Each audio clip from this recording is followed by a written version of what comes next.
Half a decade has passed since the events of the first movie, and Oz's political order has fully taken shape. Elphaba's reputation has solidified across the land. She is now branded and feared as the Wicked Witch of the West, largely because she openly opposes the wizard's authoritarian rule and fights to liberate the animals he has locked away, every day more wicked. At the same time, Madame Morrible has carefully molded Glinda into the wizard's cheerful public representative. Fiyero, now appointed captain of the guard, begins searching for Elphaba, but Glinda purposely sends him in the wrong direction, claiming that Elphaba prefers living far away from everyone. Deep within the western woods, Elphaba grows sentimental about her childhood and, needing help, decides to visit Nessarose, who has taken over their late father's position as governor of Munchkinland, no place like home. To keep Bok from leaving her, Nessa has stripped the Munchkins of their already limited rights. When Elphaba arrives, Nessa complains that her sister never used magic to fix her paralyzed legs. Elphaba enchants Nessa's shoes, giving her the power to walk. But Bok believes Nessa no longer needs him and tries to leave, hoping to pursue Glinda.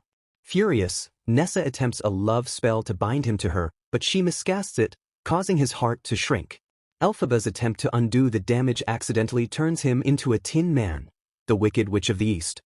Elphaba returns to the Emerald City to free the wizard's enslaved flying monkeys, but her plan is discovered. The wizard and Glinda once again urge her to join them, promising the release of the winged monkeys if she cooperates. Wonderful. Elphaba is nearly persuaded until she spots a feral Dr. Dillamont, which makes her reconsider. Fiyero helps her escape and chooses to go with her, breaking Glinda's heart.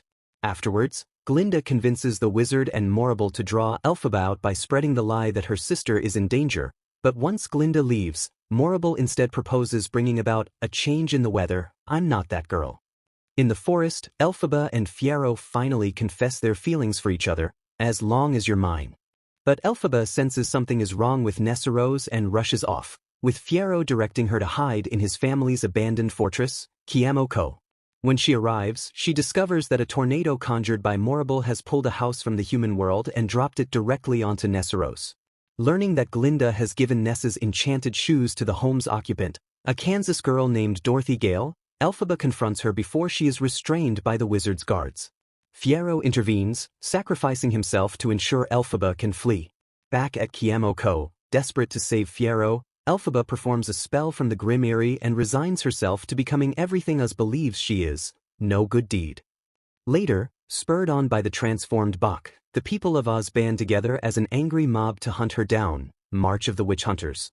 Glinda soon discovers that Morrible was responsible for creating the tornado that brought Dorothy to Oz. But when she confronts Morrible, she is told that she shares the blame, since she aligned herself with the wizard to protect her own public image, leaving Glinda guilt-ridden, the girl in the bubble. Elphaba eventually captures Dorothy in an attempt to reclaim the shoes, but Glinda intervenes, helping snap her out of her grief-fueled rage. Once warned that the mob is closing in, Elphaba chooses to surrender, making Glinda swear never to reveal what truly happens. The two exchange a heartfelt farewell, for good. While hiding, Glinda watches as Dorothy throws water on Elphaba, who appears to melt. Chistory, now able to speak, leads Glinda to the green elixir bottle Elphaba once showed her at Shiz. Glinda confronts the wizard with the elixir, leading him to realize that he is actually Elphaba's biological father. Overcome with guilt for the suffering he caused her, he leaves Oz in his hot air balloon at Glinda's insistence. She becomes Oz's new leader and orders that Morrible be handed over to the monkeys for her crimes. She finishes recounting the story to the Munchkins and restores the rights of animals, honoring Elphaba's wishes. Meanwhile, Fiyero, who has been transformed into a scarecrow by Elphaba's spell, arrives at the sight of her melting, tapping on the floor. Elphaba emerges, alive, having faked her death to disappear from Oz forever. The two depart together, a wicked good finale. Thanks for watching, everyone.